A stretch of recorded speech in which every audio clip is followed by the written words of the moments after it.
When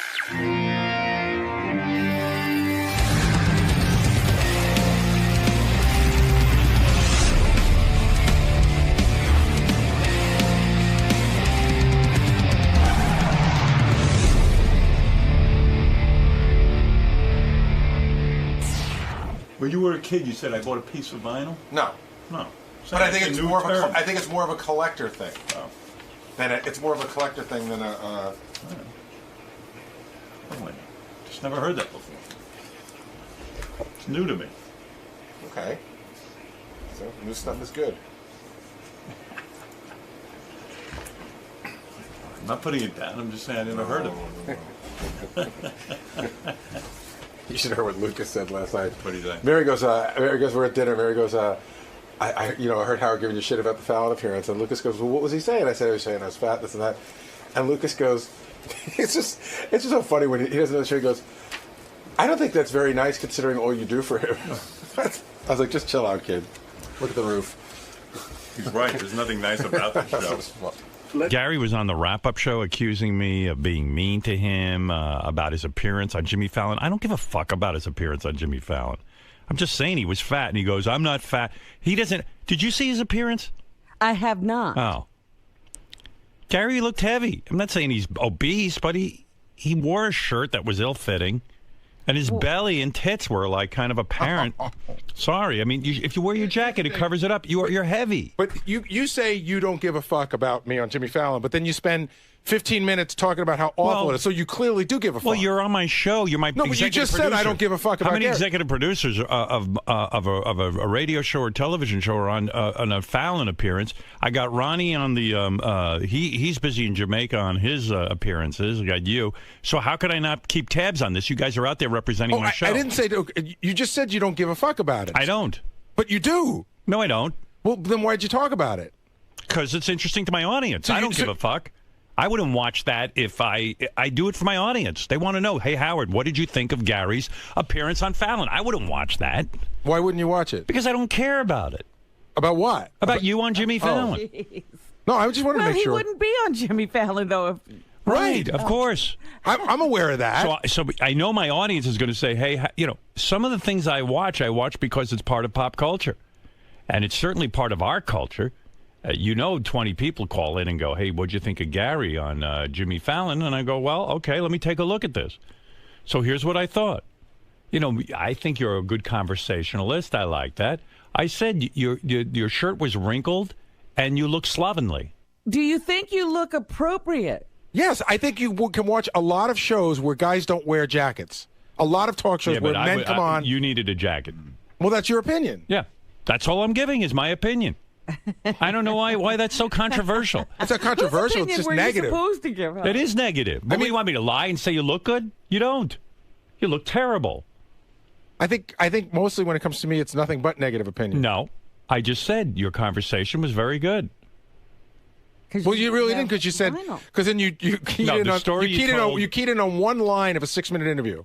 But what do you want me to do? Okay, I don't know. I'm just saying. The first story was good. I've heard the one about you before, and I like that. No, the one about getting guests. Yeah, about us, the show. About the show. That was a good story.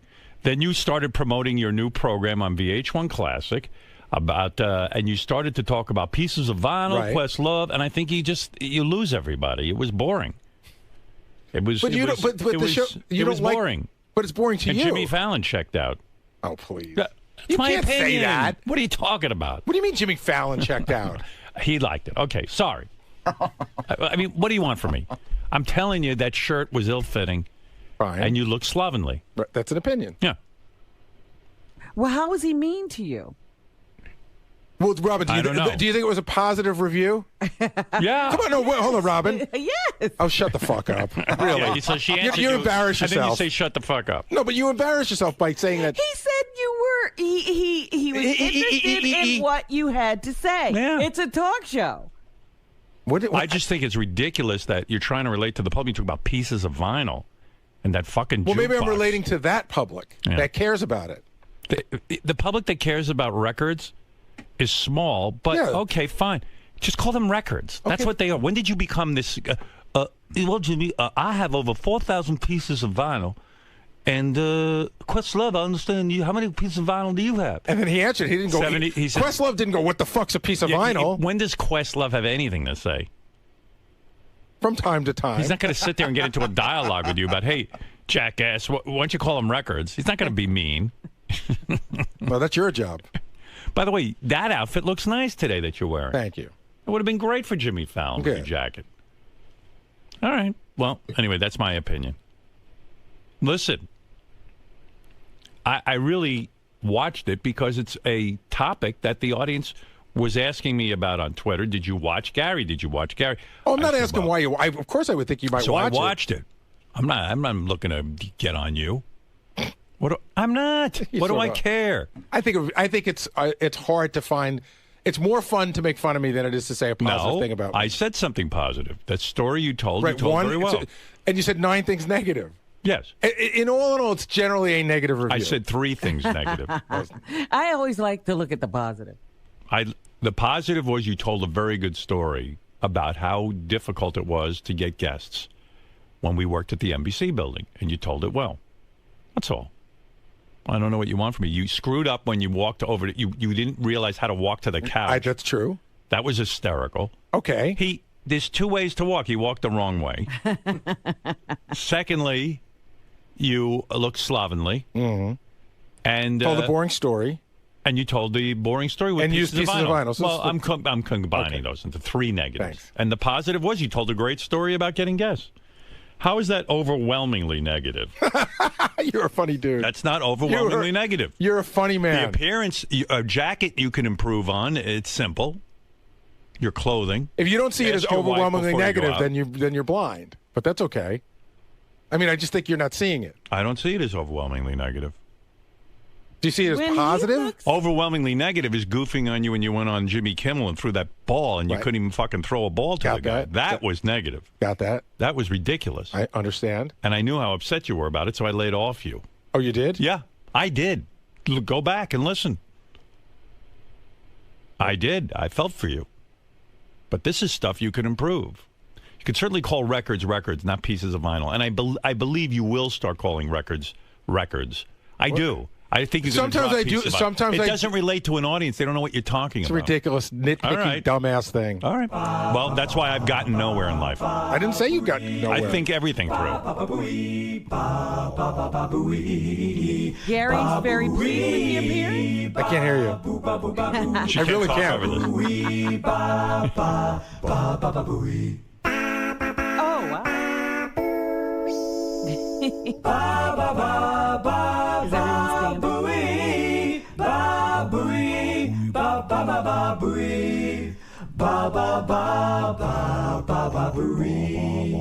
Wow, where's this from? I've never heard this before. The Booey anthem.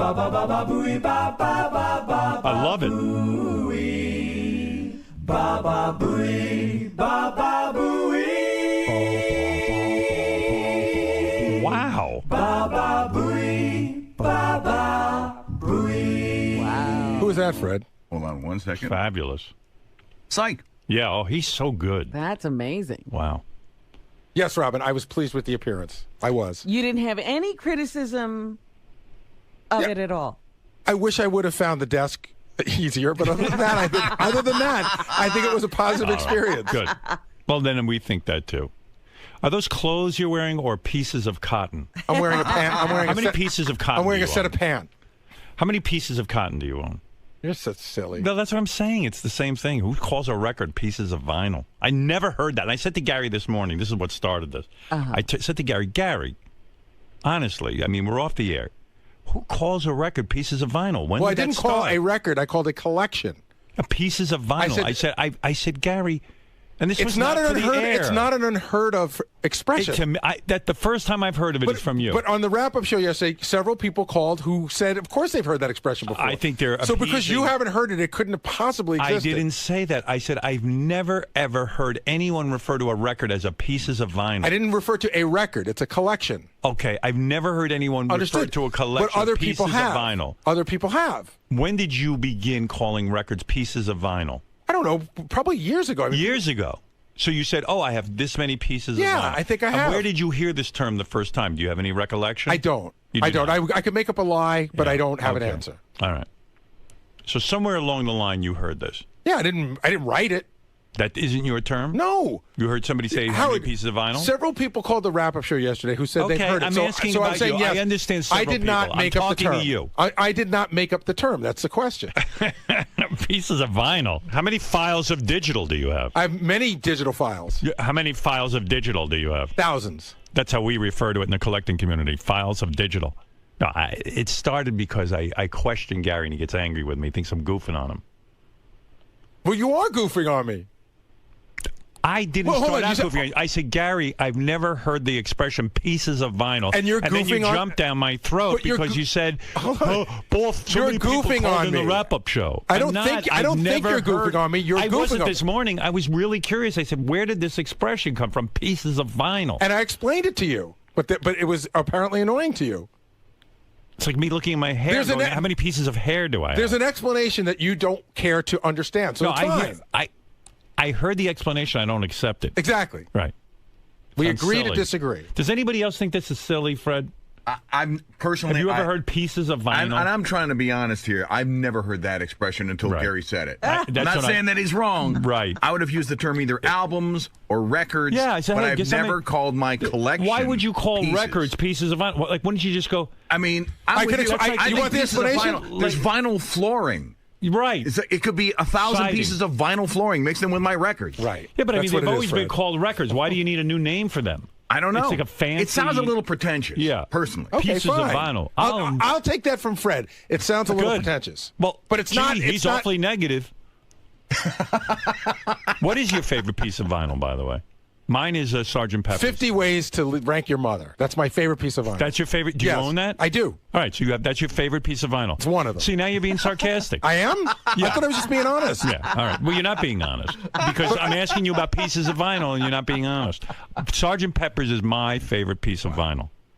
Does that sound weird to you, or would it be more? Would it be more relevant if I said my favorite record is Sgt. Pepper? Again, it refers to a collection, Okay. not. All But right. again, you just want to do what you want to do, so go do it. My question is, if you walked into a store and said, I would like to buy a piece. No, I would say I want to buy a record, but when you're talking No, about a you should say piece of but I might vinyl. say, you might say how many pieces of vinyl do you have in the store because it's records and 45s. I'm just saying. and the guy will beat you up. That's all you got out of the Fallon appearance, just that one line? No. Yeah, I'm asking you yeah. about that. That's all you got. That wasn't a critique of the Fallon appearance. I've heard you say It pieces was. of vinyl here and on and your on new your show. show. You know. Do you refer to your teeth as teeth or pieces of ivory? Pieces of ivory. How many pieces of ivory? 32. Jesus. Are you sure it's just 32? It seems like more.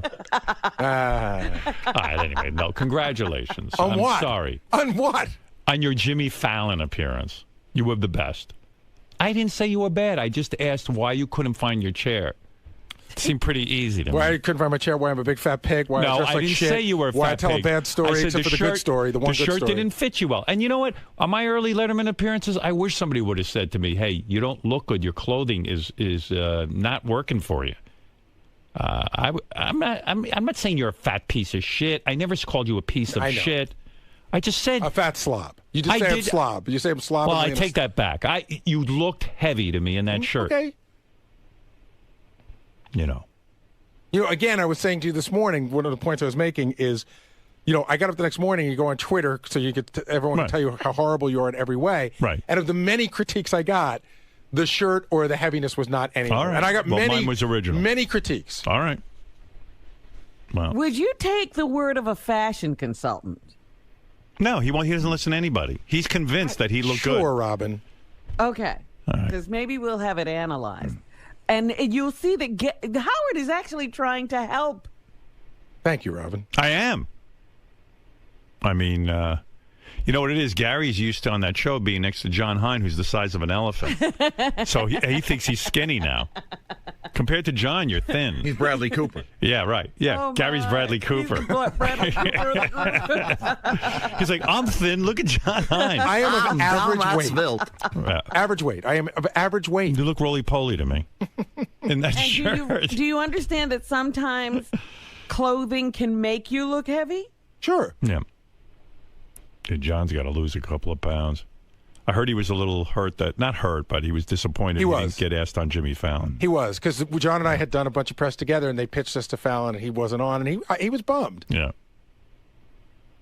I understand. We do the show together. Right. John Hines, superstar. What are you going to do? Did it cause a rift between you two? No, not at all.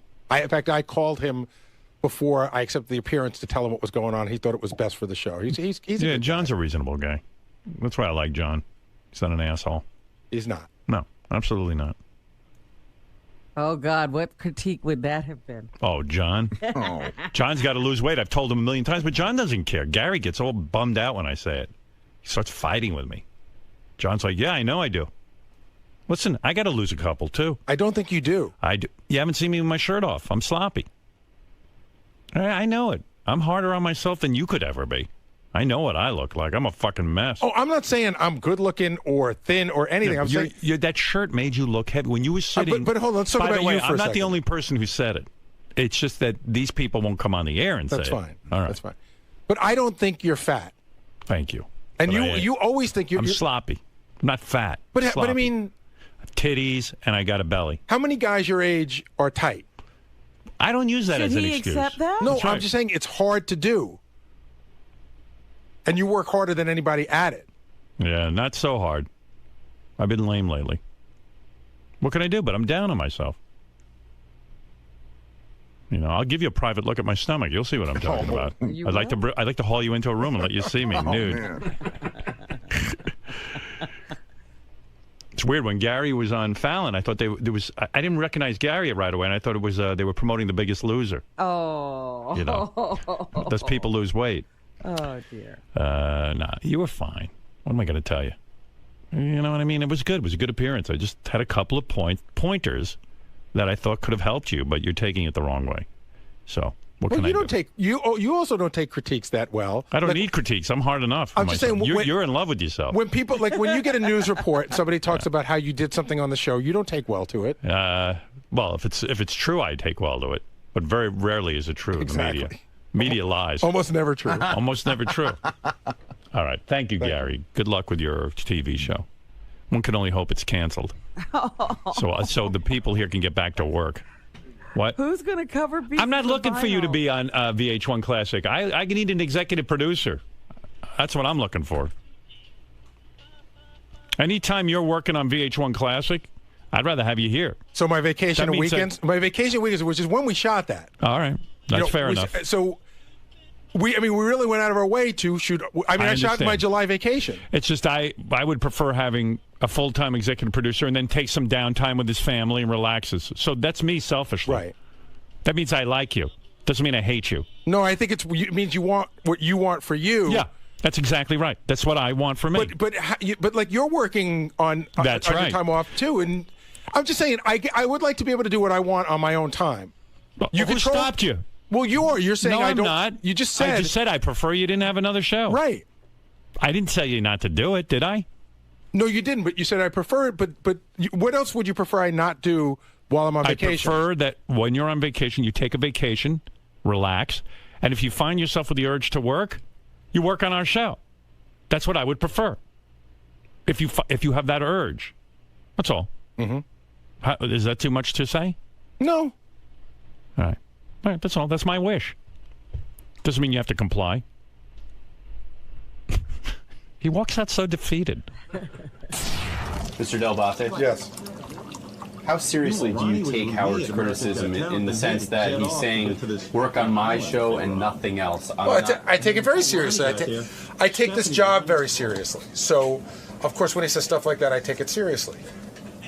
Will this mark the end of your outside appearances, for what it's worth, promoting? No, but it will mark the beginning of a discussion that Howard and I should probably have off the air, a more sensible discussion where it doesn't get on the air. Because talking to Howard on the air is different. It's just harder to have a real discussion. You've done outside appearances in the past. He's mocked some of them, but in a different way. Do you think the volume of outside appearances, like he was just mentioning with Ronnie, with even Lisa, or things attached to the show? What? Probably. I can't answer what anybody else does. I can only answer for myself. But are you a little resentful of the fact that other people are doing all these appearances and kind of compromising yours? I mean, you're at the top of the food chain. I don't think that what they do should compromise what I do. I am dealing with myself, so I can't decide what other people are doing or should be doing. The other thing I wanted to ask you about was, did you look back once more at your Fallon appearance and sort of critique your shirt? Did you agree with any of Howard's criticism of your physical appearance? I thought I looked okay. I did not think I looked stunning, nor did I look fat and slovenly. I looked okay. If you could go back in time, regardless of Howard's criticism, would you have changed your shirt? Looking at it a second. No, I like that shirt. I would have kept that shirt. I think that shirt looks good. Hey, by the way, did you watch the? Did you watch any of the video? It's mostly visual. Did you watch stuff from the Jamaica trip? The weirdest thing is Stephanie. You know, Ronnie didn't get there, so Stephanie's on stage. Stephanie's doing the show now. She was Ronnie because Ronnie was a day late, and she's doing a poem, and it was like long and weird. I put the poem on. Okay. Towards the end, she says, you know, maybe one day he'll make me his wife. Like, she's lucky. You know what that's like? I got to think of a better analogy because she's dead and she's sort of a saint now. But it's like if you pay to see McCartney, although Ronnie's on McCartney, and you got Linda McCartney. Yeah, but that's not even right because Ronnie's no Paul McCartney. Right. Well, everyone's got these projects. I've got superstars surrounding me. I'm looking for somebody who isn't a superstar. I turned on the news yesterday. Oh, every newscast I hear is Lisa G's book. You better buy Lisa G's book or we'll never stop hearing about it. I go, what do we have anybody here who just kind of does the show? Or am I nuts? Ronnie's block party going to Jamaica? What the fuck? Yeah, that's getting out of hand. With Beetlejuice and, oh my God.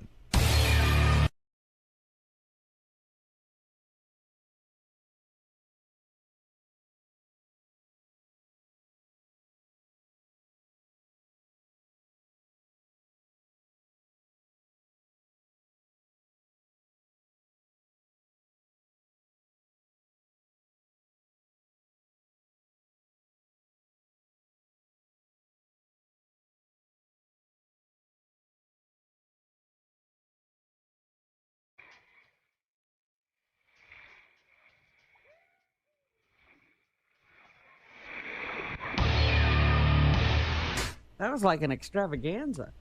Meanwhile, Ronnie was with me at America's Got Talent. Then he had to jet off to get to this fucking island that they were on.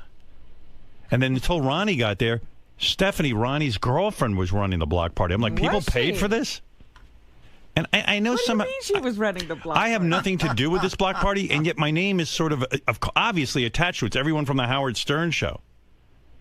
So I'm sure the fans think I'm somehow involved or give my blessing to this thing. I fucking hate it. Excuse all my profanity.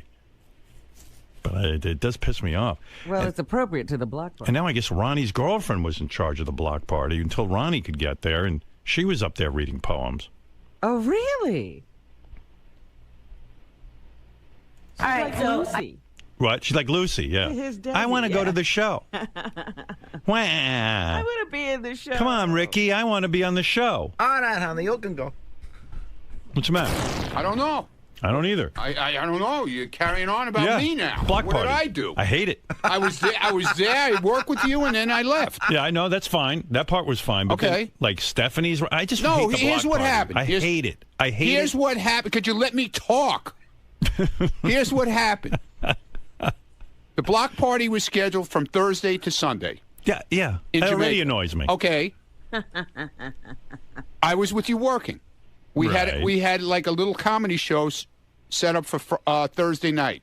Right. So Stephanie had gone down on Wednesday with some people, like our promoter guy and Richie from Howard TV to shoot it, and Rachel and all that. Okay. Yeah. So now she's part of the traveling circus.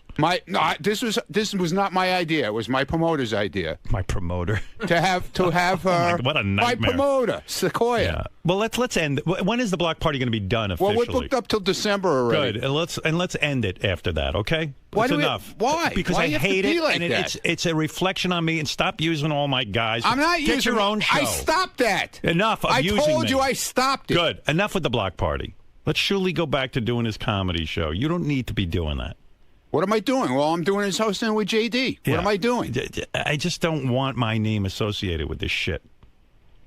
It's But terrible. it's not your name. It's Ronnie Munn Block Party. Yeah, I know.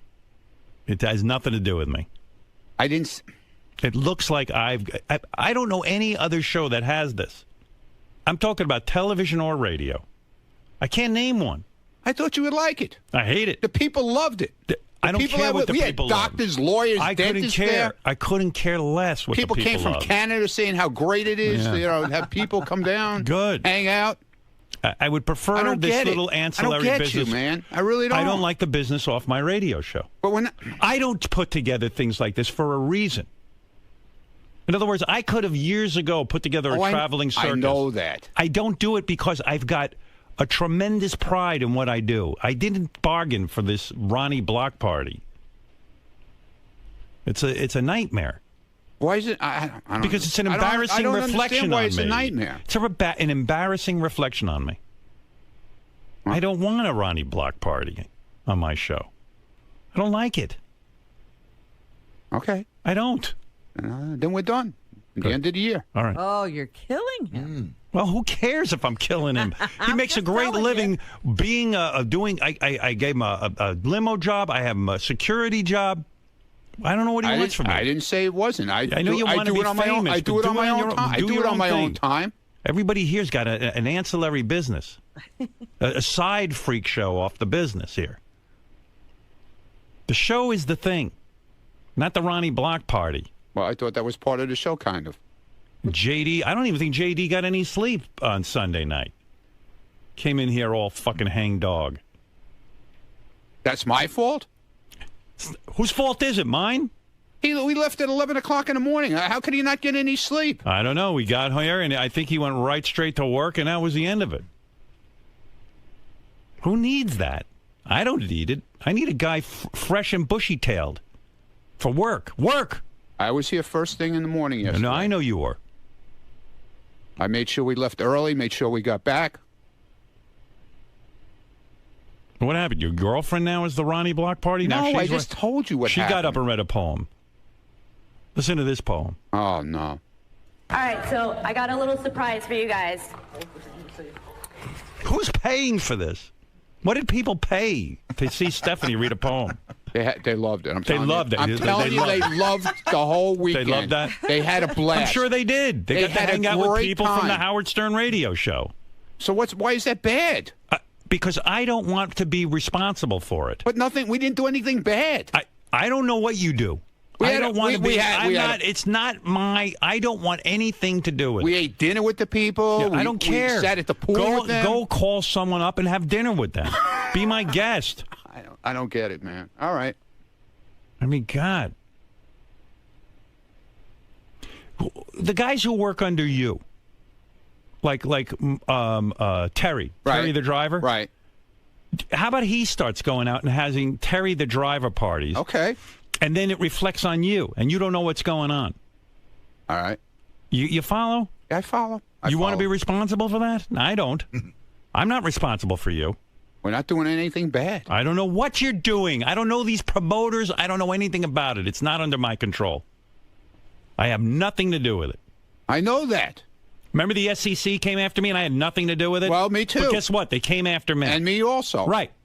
I don't want to hear about the Ronnie Block Party. It's crazy. Ronnie Block. Robin, what do you think of this? Well, I hear what you're saying, and I understand that. I don't know how this all started. And I don't know how it became this big either. I don't know. Shuley, Shuley, I guess, has stand-up. Right. Which he always did. Yeah, but he was always involved with a group of people that were involved with. Yeah, and then it morphed, here. and then that somehow fell apart. There was a falling out, and then they latched onto the idea of Ronnie's Block Party. No, they didn't latch on.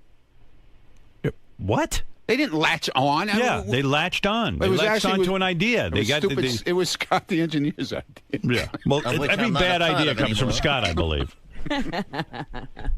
Yes, King of all blacks. You know, Howard, you got to stop that block party. Oh, go sweep the streets, will you please? You and your big yeah, mouth. I don't understand. Maybe we should stop your shit show it because nobody listens to that crap. I think we did stop it. Good. No, we didn't stop it. Something happened. It's done, man.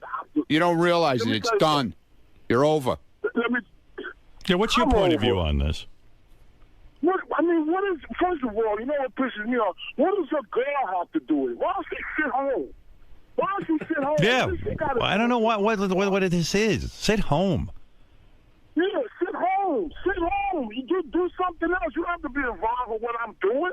Mind your business. I would tell my wife that. Yeah, your wife. You lock her in a goddamn closet and you fucking lick her feet. Weirdo. Friggin' weirdo. Yeah. Hey, King of the Blacks, didn't you ask to be on the block party? Oh, he begged, man. He begged. I begged You begged. I got the word that you begged to be on the block party. I don't beg nobody. Oh, you're full of shit, man. I ain't never begged somebody in my life. Yeah, right. Yeah, you begged your daddy for all the money you got. So what? So what? I bought it. So what? Yeah, so what? It's so annoying. Anyway, here's Ronnie's girlfriend at the block party reading a poem. Can I go? I got to go bring a guest. Go ahead. Since Ronnie loves his poems, I wrote one of my own. Oh, this is good.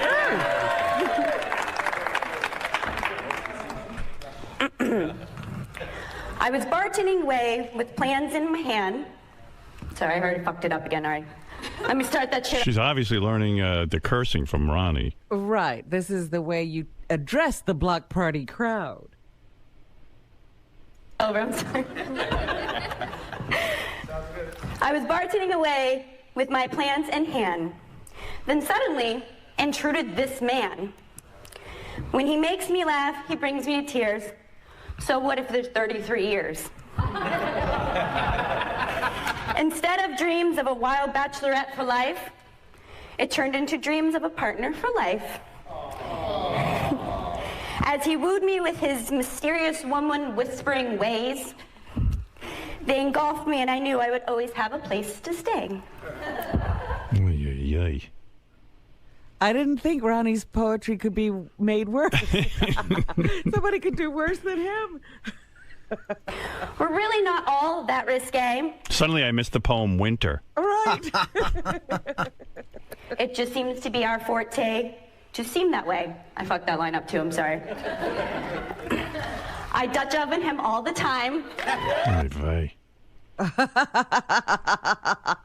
Ronnie doesn't understand why I want this stopped. Oh, my goodness. It's just, it's nothing I really approve of. You know?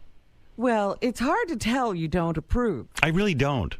Well, I understand that. But when you've got the video cameras following you around. Right, yeah. And, you know, you get to promote it on the show.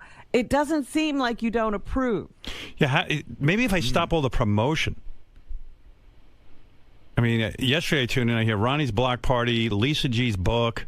There's a couple other things. Gary's TV show. Who else do we have? It's endless.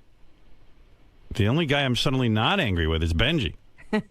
Somehow him I like. He's probably thinking up something right now to piss you off. Yeah, how come he can't come up with something to piss me off? Suddenly he's the model employee. Yeah, well, this is my own doing. I kind of like it. Whenever somebody asks me, like, "Hey, can we go do this?" and I go, "I don't want to. I don't want to say no." But other shows, they don't have access. Like Letterman's organization, you can't get to Letterman to even ask him. Rob Burnett is the acting prick, and he goes, "Fuck you! Are you crazy?" You're on the David Letterman show. People are coming up and saying, "I want to be on the Biff block party." Yeah, I want to have the Biff block. No, they're afraid to. But around here, everyone has access to me, and they're like, "Hey, do you care?" And then I'm like this nice guy that goes, "Yeah, I guess it's okay." I mean, surely going out and doing stand-up on his own time, I don't care. And, and all the promotion that goes on, and go see this one and that one. I'm going to stop it all. It's enough. It's too much. Right? If you don't like it. Yeah, and I shouldn't even be, Letterman doesn't have this in his day. He just goes to work, and everyone shits their pants when he shows up. I'm trying to get like a Rob Burnett type to do that for me. You want Gary to be the Rob Burnett, but Gary has projects. Right. How can Gary tell people no? As soon as he sees an opportunity, he plunks right into it. Listen, Howard, I would just say one thing, and I'm not trying to... You know, Rob's off doing movies and TV shows Yeah, I know. I know. But he's not on Letterman promoting it. I noticed Dave didn't have him on as a guest. Did you follow that? I guess. Yeah. Okay. You guess or you know? I know Dave didn't have him on. Yeah, Dave didn't even show up at the fucking premiere of that movie. He didn't want anything to do with it. But I know that he was on like CBS early show. He wasn't on a lot of yeah, shows. Exactly. And guess who didn't like it? Dave.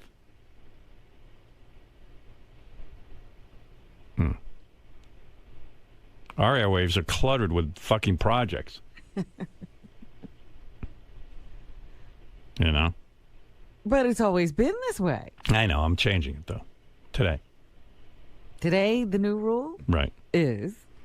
See, I shouldn't even have to make the new rule. Like, that's my executive producer's job. He should be cleaning all this shit up. And I should be like, oh, this is terrible what Gary's doing. I have a new project for everyone if they want to be in on it. It's called The Howard Stern Show. Oh, boy, that's so boring. Why should we just be involved in that? Yes, Manny, you're on the air. Good morning, everybody. Hey. Two things real quick. Gary definitely sounds pretentious, and I don't call my CD collection 600 pieces of plastic. Oh, you should. I mean, I think How many pieces of plastic do you I'm going to go home and count. and I also have 496 individual files on my iPod as well. Nice. Yes, so. Thank you, Manny. Robin, come back to the studio, please. All right. All right. As soon as she can. I didn't even want to talk about this. I have so many other things to talk about, Robin. Yeah, it got started because I guess you and Gary got into it over pieces of vinyl. Crazy, right? You know, we talk so much about how, you know, that pretentious language pops up, like the radio language, and then he goes out and does it. Yeah. Like, you want to be a collector of records, which I think is fine, you know, if you want to do that, but don't come up with your special lingo. Pieces of vinyl. How many pieces of vinyl do you own? I mean, it's ridiculous. And then when I challenge him on it, he gets mad at me. Hey, Robin, you want to talk about pretentious? Let's get fucking vegucated.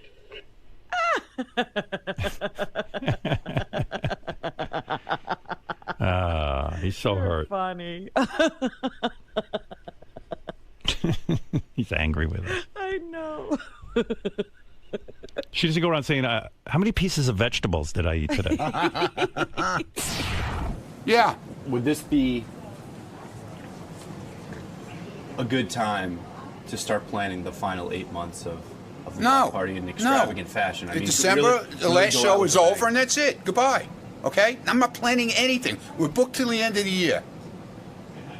Is greatly upset. Oh, stop with your fucking words, man. What is so wrong with upset you? right now? Why is the block party so important to you? It's not. I don't give a shit. I'll If you cancel it didn't- right now. They can cancel every date. I don't care. Okay, let's do it. Go ahead. Let's do it. What are you doing? 'Cause I What do clearly- you got to do with You it? clearly don't mean that. It's important. Cancel it right now. The block party is part of you. 4 It's sold-out inside shows you. in Boston in 2 weeks. It's Let in me your cancel blood, them. Mr. Munn. Cancel more. Go ahead. I don't give a Ronnie, fuck. what will you do with all this? Ronnie, what will you do with all this spare time, with all these free weekends? Have fun with my girlfriend. Ronnie, the last question, real quick.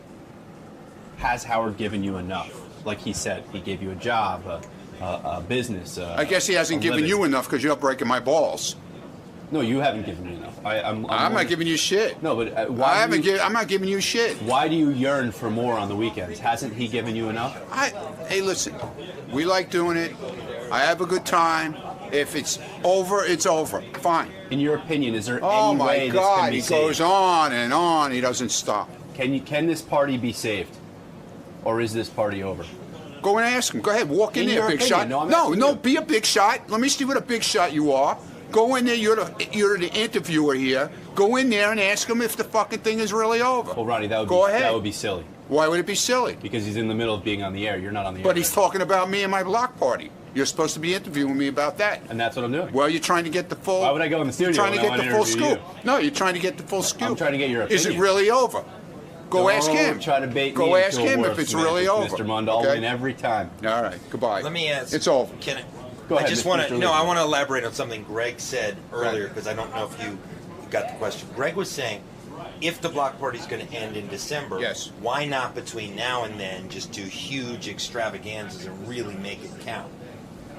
Because we have shows booked all the way to the end of the year, and I'm doing one a month, and that's it. I'm not adding any more on. The shows that we have booked already till the end of the year are all pretty big venues, so I'm happy with it, and that's it. So if it's over in December, it's over.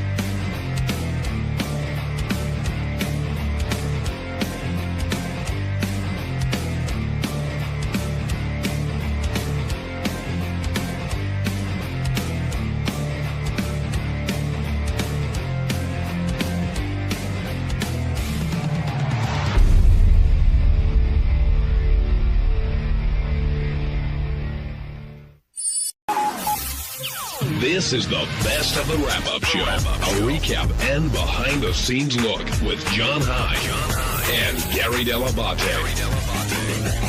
The best of the wrap-up show begins now. Hey, it's Gary Dell'Abate, Baba Booey. On Monday's wrap-up show, we talked about the guests that were on. We had Adam Carolla stop by, talked about raising money for his film, and talked about what went on at the Jimmy Kimmel wedding, the Jimmy Kimmel Molly wedding. And then Dice Clay came by. He's in a Woody Allen movie. He's kicking ass. And he told some really interesting stories about the early part of his career. And we talked about all of that.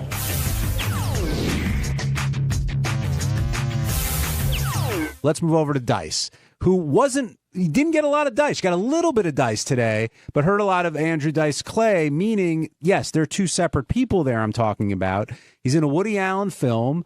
A few years ago, I mean, he was struggling, and now he really seems to have turned it around, and we'll see what happens with his role. He's at his best when we get to talk to Andrew, but you know that Dice is waiting around if you need him. You know what I mean? Oh, he popped up a few times. But I like talking to Andrew because I like to hear the real stories. And, you know, Fred made the point afterwards. He said something to me like, it's amazing what a spark in your career can give you, like a little pep in your step. And I felt that from him today.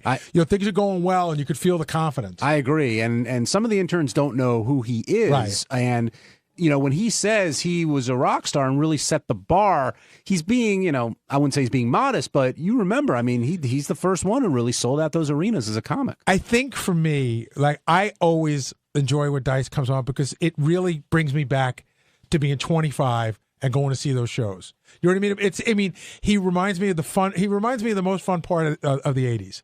Let's go to the phones. Dan in Chicago, you're on the wrap-up show. Yeah, I don't know what your guys take, but the interview with Andrew sounded real bitter. I mean, he was talking about how other comics wanted to see people fail. And I don't believe for a minute, especially with the story with Chris Rock, that before Chris Rock went on stage, he goes, people want to see you fail, Chris. To me, that's projecting what people think about Andrew Dice Clay. I can tell you something, Dan. I can tell you something. After years of working with comedians, he's absolutely right. They fucking hate each other, and they're all a big community until one guy rises up. He's absolutely right. There's just a lot of jealousy. When there's a bunch of guys in the pool, you know, and you're all at the same level, and one guy rises out of the pool, they don't wish him well. They're pissed. Even Chris Rock, huh? You're saying he's not well liked by his fellow comedians? No, what Dice was saying is at the time, you know, before, we always thought that Chris was talented, but before Chris had that special, even Chris says he wasn't playing at his A game, that he wasn't putting all his efforts into it. You know, he was on Saturday Night Live, but he wasn't killing it there. And that special was like, damn, I thought Chris Rock was funny, but I didn't know he was funny like this. And I think that's what Dice was saying. Oh, wow. Yeah, it just, to me, as I said again, it seems like he was real bitter because I do get the impression that a lot of people wanted to see Dice fail. There's no question in my mind. He's loud, he's obnoxious, and I could see a lot of fellow comedians. I can give you the list of people that people want to see fail. What's the guy that was just selling out arenas? Dane Cook? Dane Cook. They all hated Dane Cook. When he was one of them, they loved him. As soon as he got arenas, they fucking hate him. You know, and it's like that for a lot of people who have success. Do you think Louis C.K. gets that kind of backlash? He No. seems to have like a respect from the comedian community. Yeah, but the thing is that Louis C.K. is doing two things. He's doing it his own way, and he's doing it in a very independent, almost like doing independent movies. In other words, Louis C.K. doesn't have a sitcom on NBC.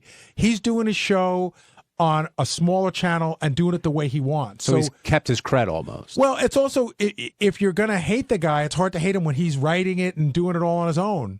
We heard Mark Maron was talking about that on the show, about how when your buddy makes it, and like it's your buddy, you're happy, but you're not happy. Yeah. I've seen it a lot. I mean, comedians they're a strange group in the sense that people are funny or can do that because there's a lot of weird shit that's gone on in their life that sort of brings that out. And to segue into the other guest today, Adam Carolla, people think Adam and Jimmy must hate each other because, Jimmy's doing Jimmy Kimmel Live and Adam's doing a podcast. Not that Adam's not successful, but how can they still like each other and be friends? And in that universe, I know they're not stand-ups per se, but you think that there would just be a lot of envy and, jealousy. Listen, if Adam was here now, I'd ask him. The truth is, there probably must have come a moment for him where he could have had that feeling and might have had it for a minute, and then he got past it. It had to have, because they started out as equals, and Adam's successful. See, that's the rub. I was talking the other day about a friend of ours that we used to work with at K-Rock, Mark Coppola. Mark Coppola is Nicolas Cage's brother. He's Francis Ford Coppola's nephew. He's Sofia Coppola's cousin. But, Mark Coppola is a legendary DJ in New York for over 30 years. No easy task. In the biggest market in the country, yet he'll never be what his family is. And I was like, it's okay to be happy with doing something great if it isn't as great as everybody else. Jim in Ohio, you're on the wrap-up show. Yeah, I guess I want to start off by saying I don't like Dice. I don't think he's funny. And for some reason, I decided to listen a little bit more than I would have, and I was glad to hear Andrew in because I really found him interesting and what he had to say and how his life was. And I could be wrong, but it's the first time I heard him as Andrew separate from Dice. I don't know that it's the first time, but it was one of the better times. There's no doubt. Right, and it was really good. Not saying I still don't think he's funny, but he sounds like a good guy, better than I thought he was. Yep, you don't have to love everybody, but as long as they pique your curiosity, then we're doing all right. And that's it. He did good. So that's it. Thank you. Thank you, man. All right, thanks, Jim. We're going to move over to Adam Carolla now and Jimmy. And Howard and Adam spent the first 5 minutes talking about how generous of a guy Jimmy is. And is that true, Gary? I mean, is he that generous of a guy? It is. I mean, I've seen it. He's, if you talk about something you like, I've seen him send it to people. Or even if you talk about something like, he sent me links to stuff that he's heard me talking about on the air. And, he's on his honeymoon right now. And I just got an email from him with a photograph in Italy. There's a sign for a castle, Castello Nuovo Dell'Abate. And it's like, hey, Baba Booey's in Italy, which, it sounds stupid, but like you could send that when you get back. That's just his thing. He likes to send stuff to people that makes him happy. Well, Adam told that story when Mancho was getting a little successful. They wanted to stop getting each other gifts, and Jimmy's like, no, I not because he wanted them, because he wanted to keep giving them. I totally get that. He's that way. After my debacle on his show, he sent me a Tom Seaver autographed baseball. Oh, nice. Yeah, he's a good guy. Now, did you think that Howard was impressed that Adam said something at the wedding, or thought Adam was kind of pushing his luck when you heard how the story unfolded? I don't know. I mean, I think there's a part of Howard that wanted to get up and talk, but there's also, it's an interesting group, and you don't want to. If you don't talk, you don't fail. And he's like, you know what? I'm here for fun. I don't have to get up and talk. Why was he so put off by the fact that Adam drinks every night before he goes to bed? I don't know. I mean, Howard used to drink a lot. I don't think he drank every night before he went to bed. I don't know. I was laughing today because, Howard was saying that, John's fat, Benji's fat, Jason's fat, I'm fat. And I was joking that When Howard's fat, nobody's fat. When Howard's thin, everybody's fat again. Oh, so you think he's saying that because he's in good shape for Yeah, APT? I mean, I think when I think, first of all, I never thought he was like when he said he was 15 pounds heavier. Could you see that on him? No. Does he look like he lost 15 pounds? No. Too? He looks the same all the time. Yeah. So you don't think any of those guys are fat? No, I do think they're. All right. But Just I mean, making sure. I think I'm thinner than Benji. Yeah. No, but I think the correlation you're making is as Howard's weights drop, your weight increases. And he's more comfortable pointing out who's fat. Yeah. And then somebody pointed out there are a few Steve, there are a few thin people here. But also Jason's sweat on the back of his shirt did not help matters. Did you see that this morning? You couldn't miss it. I asked if it was raining outside because he was that wet. But what can you do?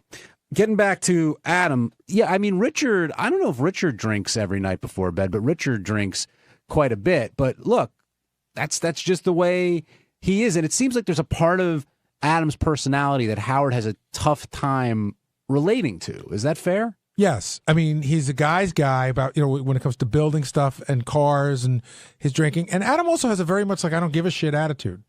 It's like, I'm going to do what I want. Well, you heard that when he was talking about the politics and, how Hollywood makes you choose a side and this and that. And Howard asked who he voted for, and he's like, I don't vote. And immediately Robin was like, well, then you can't talk about politics if you don't vote. I sort of agree with that. If you're not part of the process, then you're just a person on the sidelines yelling and making noise. Let me ask you guys, because you just mentioned Robin, and we've talked about the Dr. Drew thing, and Adam kind of was asking, hey, Robin, do you have a problem with me? Did you guys pick that up? Oh, yeah, no, he went at her. He's like a few times. He goes, what are you, the angel on my fucking shoulder? And he felt she was breaking his balls. Do you think she was breaking his balls because he's a friend of Dr. Drew's? Sometimes she's extra critical with people, and it did sound like she had a little bit of that today when she said that his book hasn't sold any copies. That part. By the way, what's the basis of that? I think his book did pretty well. I think it did well too. I don't know. Maybe there is a little Dr. Drew venom spewing out from Robin. Interesting. But then he talked about the movie he's doing and how he's raising money, Kickstarter-esque. I know it's not on Kickstarter; it's on something else. Fund anything. But how is that different than? The government cheese he talks about, is he drawing a fine line there, or was it a fair analogy to me? I think it's a fair analogy in the sense of what you're saying is when you do this, and again, it's fair to say it if you're going to just be upfront about it, is I love this project, but not enough to put my own money behind it.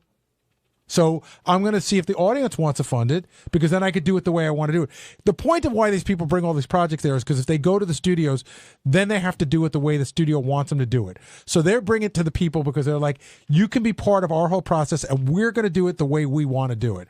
But he's right. You're asking, he's probably got the money to fund it. I think, it would be foolish to fund your own movie because it's $1 million is a lot of money to give up. Well, Howard said, sell a couple of those cars and you can fund that movie. And I thought what he said about the concerts was a fair and a good way to look at it. When a band comes to town, you don't have to go see them, and if you want to, you can buy front row tickets or you can buy a balcony ticket. But you sort of know what you're going to get at a concert. And I think Adam's fans saw the hammer and they know what they're going to get out of this one. Again, I have no problem with the Kickstarter thing whatsoever. Nobody's twisting anybody's arm. Is there any project you could think of that you would do that for? Yeah, well, unfortunately, he just died, but I kept using the analogy. If they were going to do a Sopranos movie, and I'd probably throw $100 in. I would, before Gandolfini passed away. That's a show that I really care about. But I don't know. I meant more of a personal project. Like I could see JD's doing something like that. Like he wants to make this movie, but he wouldn't want to exploit. He would feel like he was exploiting the audience if he did that. No, I would. I think that I'm not at a level where I should start taking people's money. But I am willing to throw in $20 for the Kajagoogoo reunion. You throw in $100 for a Sopranos movie, Joey G calls you for the rest of your life. By the way, Jeff in New York, you're on the wrap-up show. 200, he doesn't. Hey, Jeff. Hey, what's up? I was just wanted to say that, Adam Carolla is pretty much the Howard Stern of the internet world. He's got, a massive following just like Howard. Yeah, so just, throw that out there to you guys. No, I know his podcast is tremendously successful. Steve Brandano's a huge fan of it. Yeah, that's what I was going to say. I should say that I'm a big fan of Adam Carolla's podcast, and maybe that's why I'm defending him a little bit. Steve's the one who told me that he's the podfather. I never heard that expression. Steve told me that. Well, the other thing is his booze is, doing amazing. Is it? Yeah. He apparently brought some with him because he did a bunch of shows from Caroline's this past weekend, and I heard he sold every single, he brought 4 cases, sold every single one. Mangria, it's all the rage. Have you drank that stuff? I had a party at my house. Someone brought a bottle. I had a half a glass of Someone one. who's a real fan actually purchased. No, they didn't buy it. Someone from this show who got the ones that they sent brought it to the party. But it was the thought that counts. Is that weird when somebody brings free shit to your party? No, because I was happy to have Mangria at the party. But If it wasn't Mangria, though. yeah, it would be I know where you got this, but still, it's nice. It's Understandable. nice. Thought that counts. On Tuesday's wrap-up show, we talked about Alec Baldwin's interview, how he deals with Twitter haters, and how we all deal with Twitter haters. And then we heard from Ronnie and how he single-handedly saved the hottest chick, biggest fan contest. He'll tell you for himself.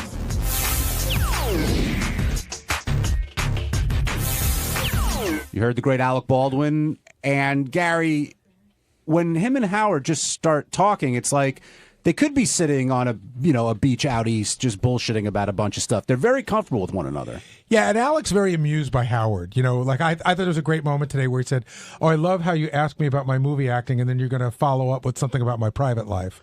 But Alec, he's sort of, he knows what he's getting. He likes Howard, and he's never been short on speaking his mind. This is a question that really goes to all you guys. With Twitter, like Alec can't let it go. And I understand when you can't abandon your account because someone picks up your name if you decide to cancel it, but you can't, he doesn't want to read it, but he wants to read it. He's retweeting now because he doesn't want to tweet, and it's this whole thing. But does it surprise you that he reads what other people have to say, and it really affects him? It doesn't surprise me that he reads it, but it does surprise me that it affects him. I always wonder how celebrities pick up the tabloids, and there's always rumors of whether somebody's gay or whether somebody's cheating, and it just, I don't know, it just seems to, some people let it roll off their backs, and Alec's one of those people who just doesn't let it roll off his back. No, he doesn't let anything roll off his back. But I was talking to you about this earlier. Like, I read tweets and I get really upset by them, but I try to ignore them. And I said, how do you handle it? And you said you just show it a different way. What do you do, like break dishes? Not dishes, but no, I mean, look, on Twitter, it's part of what you... JD, how do you handle it? Yeah, JD, how do you in other words, if somebody would write today, JD's a fucking loser. Oh, I did have that today. I blocked him. So you just block people? Yeah. But see, I was doing that for a while. Jason turned me on to that. And if someone's being a real dick, I'll put report for spam. But if you block someone, aren't you... in essence, haven't they won? They've affected you. I don't care. They got to you. I don't have to see what they have to say anymore. So there. See, I even stopped blocking people. Well, then you're just keep reading their bullshit. Well, Ronnie, how do you deal with the haters, as you call them? I ignore them, and sometimes I answer them.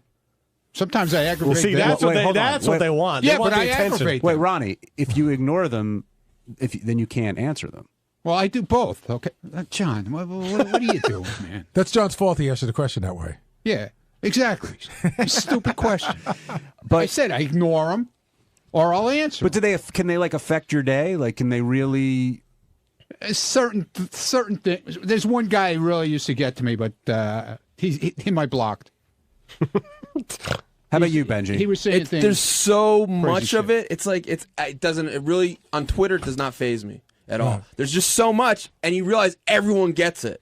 No matter who it is, everyone gets it. It's like, who gives a fuck? Yeah, I can imagine like if Mother Teresa were alive and had an account, you would just be horrible to her. Yeah, some people. But that's the great thing about Twitter. I mean, what you type may be affecting, Alec Baldwin or something like that, whereas you would never have access to these people before. Yep. And that's why people sort of come at you in some ways. I liked it better.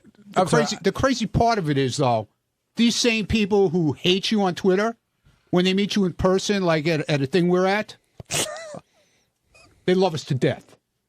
It's like, we're only fucking around with you, Yeah, I don't get we that. Love you. I hate whenever they insult you, and then like you act pissed off, and then they're like, "Oh, I'm just busting balls." Because that's a lot of this show is based on that. I know, but I don't know them. Who else gives them the right to bust my balls? Because as fans of the show, fans of the show, they feel like they're part of this atmosphere, and they get a chance to sort of do what everybody here does to one another. I don't think it's not unique for our show at all. No, it's not. I liked it better in the old days where, like, in the prehistoric days, when if somebody didn't like you, they had to make the effort to put a pen to paper or even send an effects. Like there was an effort to be made. Now somebody's sitting at their computer and their every whim and thought just goes right into the computer. You saying it's too easy to insult you? Because I liked it when it took a little bit of effort. Because when it took effort, most people wouldn't do it. Well, that would be scary to get letters like that. I did. Can I just say, and obviously, you know, I like busting on JD and everybody around here, but a couple weeks ago, I put up an Instagram picture of JD and Jason Biggs, which I thought looked great. It was great. And with it, I swear, within half a second of me hitting the submit button, it was, whoa, JD, you're fat. Whoa, you're fat. And I felt horrible. I'm like, these people are just like, it's crazy. Why would that be the first thing that you write? Because that's how you get attention. I looked at that picture and I go, wow, Jason Biggs likes JD. Yeah, he looked really happy to be here. Brian in Detroit, you're on the wrap-up show. And I was fat. Hey, guys. I'm going to tell you a quick story, but first I'll tell you, there was in that Phil Spector movie, I'm sure you saw it. I did. On HBO. Yeah. You know, one of the things that Al Pacino in his great Phil Spector rant says, any success turns the grateful into an audience and the jealous into a mob. You know, that's so true. You guys have to let it roll off your back because more often than not, you're idiots that envy all of you and what you do and the success you've had. Well, so that's just me. That's one man. And Phil Spector, apparently. But the story I wanted to tell you was about Alec Baldwin. He was in Camillus, upstate New York, outside of Syracuse. I was working as a reporter at the time. And I sort of followed him out of the interview that he did for, like a pool of reporters and wanted to ask him some questions. They kind of blew me off. He was in a rush. And I said, hey, Alec, just to let you know, big fan of you on Howard. Stopped, got out of his car, did the interview. Total sweetheart. And so I think it's a testament to his relationship and how well you guys have treated him. Yeah, I think that Alec's one of those guys that when he leaves here or when he's on the show and he walks down the street in the truck, I think he digs. The truck drivers go, heard John Howard. He always brings that up, and he does that voice. You know, he's a New York guy. Right. I love that about him.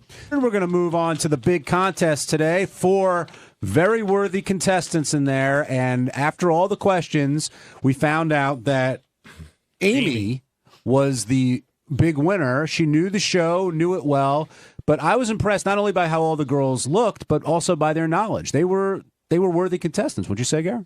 I thought that some of them missed some pretty easy questions. I think that, they were hot chicks, and I bet you there's hotter chicks out there that know more, but they didn't send their stuff in. So we went with the hottest chicks we had. Listen, the hotness was not in question. Well, I gave the preliminary test to dozens of girls, and there were 10 what I considered relatively easy questions. And after going through like maybe a dozen girls, I stopped and I went to Gary and I'm like, enough scoring some on these tests. Are these questions too hard? Gary said, no, go with them. There's people that are fans of the show, but the questions are harder than like we know the answers. Right. But there was I couldn't remember. There was a question on there today. And it wasn't the hitters. No, the hitters I knew. That was hard. That's a really hard question. But there was another question. The Tracy intern wrangler one? I didn't know that. Was a that. little tough one. Yeah, I didn't know that. But I knew that. Oh, I knew that one. I was surprised that the video caddy didn't get correct. I was very surprised by that. But they all had a different variation. Right, they knew it, but they didn't know it. I felt so bad for Steve Brandano because type 1 diabetes is his whole identity, and he was the only one they didn't guess. Well, I guess it's not as Black Keys was the whole identity. Well, Black Keys and diabetes. And Gary, moving off the questions for a second, though, and everyone did know I was a type 1 diabetic, shockingly. But, Gary, the camera on your head all day. Okay? Now, I know that Doug wanted the Gary Dell'Abate POV, but to me, I thought Doug wanted to make fun of Gary. That's what I thought. It's fine. I mean, I was a good sport about it. I get it. It looked funny on camera. I give you a ton of credit, by the way. You're always a good sport about stuff like that. You're producing the show. You're pulling the segment together. And you have a GoPro on your head. Gary's working on a new radio segment where we mic Doug's balls for an entire day. So there will be some payback. And, there was some interesting stuff we really did. Today was a crazy show behind the scenes because one of the girls got in late last night because of the accident at LaGuardia Airport, and one of them was on a plane, and when Howard said Gary is the 4th girl here, she was in the elevator. Like, she got stuck in Buffalo last night, and so you have footage of me. I'm dialing her every 5 minutes, and then Ronnie goes out to get her, and she comes up. There was a lot going on. And Ronnie, you had a lot to do with the big win today, didn't you? You were helping out back there. Well, the one girl, they lost her luggage, and she didn't have a dress to wear. And she almost wasn't going to participate today. Right. She was almost in tears. She was practically crying this morning because she was so bummed out. She had no She really didn't have her makeup stuff. She didn't have her shoes. And she'd been traveling. She didn't have a dress. And she'd been traveling for the last 14 hours. She was supposed to take a 1 o'clock flight out of Chicago yesterday, and I think she ended up leaving at 9 o'clock at night. Right. I took it by the balls, and I went in there and I talked to Megan when her husband said, she has another outfit. And I said, let me see the other outfit that she has. And it was a really cute outfit, actually the one that Megan wound up wearing, a little mini skirt with a top that I made her leave a couple of buttons open. Her boobs were hanging out. And then she took the dress that she was supposed to wear and gave it to Amy to wear. And that built up Amy's confidence to really go and win the game. What was the big determination you made for Amy's outfit? Oh, to push up bra to make sure her boobs were hanging out. Well, she said bra or no bra. Well, we looked at it both ways, Gary. We did? You did. Who's we? Nope. Me, myself, and I. And the Howard TV cameras. Okay. We saw her without it, and it didn't look as good, even with the dress pulled down a little bit. Then we put the push-up bra on, and with the dress pulled down a little bit, the boobs were just falling right out. It was great. When did you become such an expert with this? And the other girl, Heather's friend, lent her shoes to wear. Her shoes. Ronnie had her try on with a bra and without also. Right. Exactly. So you cobbled this whole outfit together. The whole outfit. And she ended up winning. And she was happy as could be. She went in the bathroom. She fixed her makeup. She was all happy. She said, I'm going to go in there now. I got the confidence, blah, blah, blah.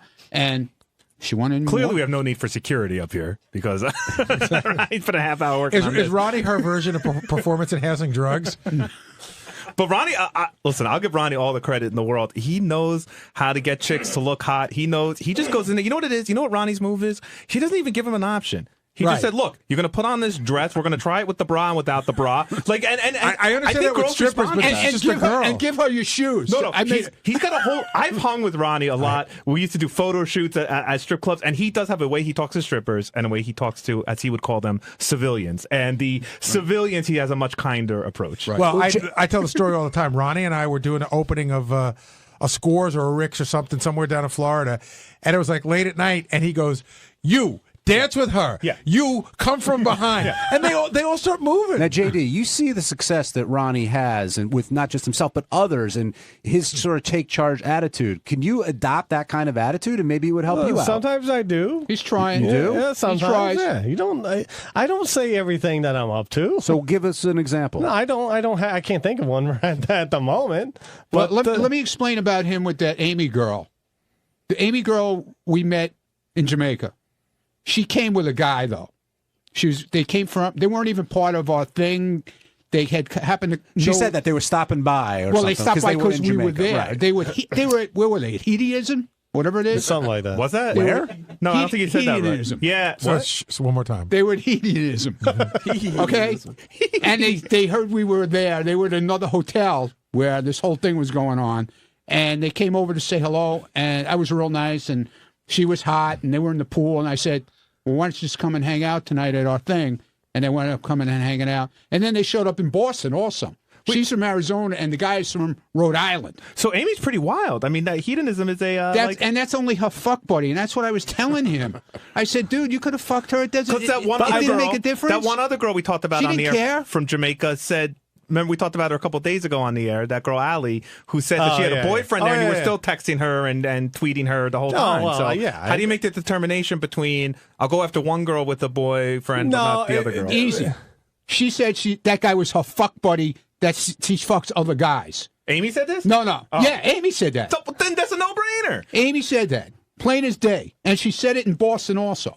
So what's the problem? The other one, Alex, she was full of shit. I haven't had these conversations with Amy. Ronnie has. Obviously. She said JD's my. taking up her time. She said JD's my non-fuck buddy. Did you get laid in Jamaica? No, I did not. Oh. I think that's called a buddy. And with that, we will wrap up today's wrap-up show.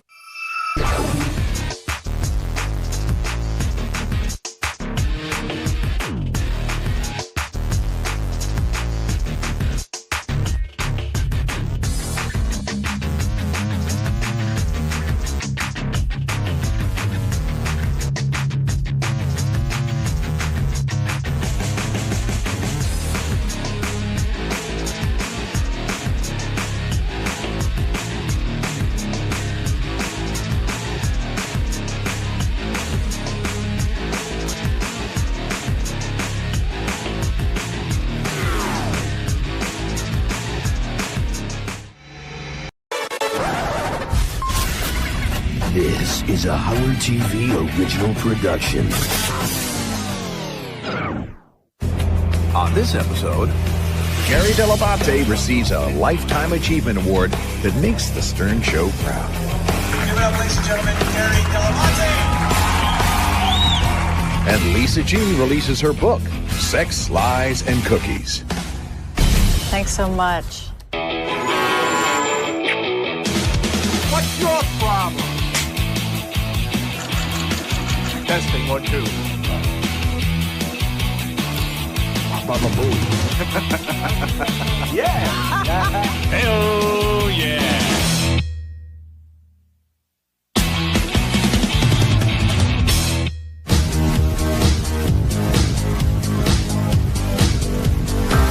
When we're doing the radio show, we're not sitting there talking about our charitable works per se. We're in the business of making people laugh and entertain. So I think people are shocked when they see that we're actual human beings with outside lives and we care about things. In the town where I live, there's an AIDS organization called Red Ribbon. So they called and they asked if they could honor me. I like the idea of it because I really felt like I was raising some money for Lifebeat, but also raising some money locally in my hometown. So it seemed like a very good idea, and I agreed to do it. I lost my brother to AIDS in 1991. I wrote pretty extensively about it in my book. There's a whole chapter about him. And not long after he died, I really felt the need to somehow get involved to honor his memory. And that's when I got involved with Lifebeat. That was almost 18 or 19 years ago, and now I'm the president of Lifebeat. But it's one of those things where, you know, it makes me just feel good and remember my brother in a good way when I go out and do stuff like this.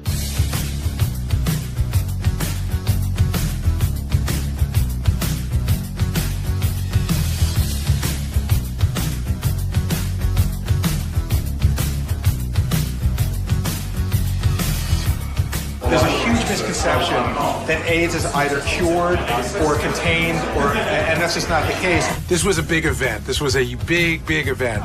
All my friends were there. A lot of family was there. My son came home from upstate New York from college. So why are you proud of your dad? I'm excited. I mean, he works really hard for what he does. It means a lot to him, and it's all paying off tonight. Obviously, he's being honored, so it should be a good time. And then all of our friends, some from Connecticut, some from a bunch of my friends from Long Island that I grew up with, some from New York City, and of course I had my work crew. And I was really happy that there was a charity event being held in his honor, because